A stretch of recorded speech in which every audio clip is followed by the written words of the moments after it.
দেখো কোশ্চেনটি আছে 8% সুদের হারে 625 টাকার 2 বছরের চক্রবৃদ্ধি ও সরল সুদের পার্থক্য কত। তো দেখো এই ধরনের অঙ্ক যখন করবে একটা কায়দা জেনে রাখো, যে 8%টা দেওয়া আছে সেই 8টাকে একবার 2 দিয়ে গুণ করবে, কত হচ্ছে 16, আর 8-এর একবার স্কোয়ার বার করবে, কত হবে 64। এই দুটোকে পয়েন্ট আকারে যোগ করো, মানে এটাকে 16.64 করবে। আর সিম্পল ইন্টারেস্টটা যেটা হবে সেটা জানবে 8-এর ডবল মানে 16 টাকা। তাহলে এটা বেরোলে কি কম্পাউন্ড ইন্টারেস্ট, আর এটা বেরোলে কি সিম্পল ইন্টারেস্ট। এগুলো সব কিন্তু বেরোচ্ছে 100 টাকার রেসপেক্টে। এই যে কম্পাউন্ড ইন্টারেস্টটা যেটা বেরোলো এটা বেরোলো 100 টাকার রেসপেক্টে, আর সিম্পল ইন্টারেস্ট যেটা বেরোলো এটাও বেরোলো 100 টাকার রেসপেক্টে। তাহলে ডিফারেন্স কত হচ্ছে 0.64। তাহলে সিম্পল কম্পাউন্ড ইন্টারেস্ট আর সিম্পল ইন্টারেস্টের ডিফারেন্স হচ্ছে 0.64। তাহলে 100 টাকায় পার্থক্য হয় কত 0.64। আছে কত টাকা 625 টাকা, তাহলে 625 টাকায় কত পার্থক্য হবে সেটা বার করে ফেলো।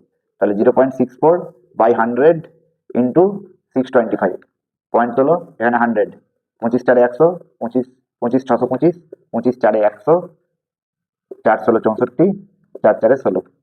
তাহলে ডিফারেন্স হলো 4 টাকা। তাহলে কারেক্ট অপশন অপশন এ। এরকম ভিডিও আরো পেতে আমার চ্যানেলটিকে সাবস্ক্রাইব করো। Thanks for watching.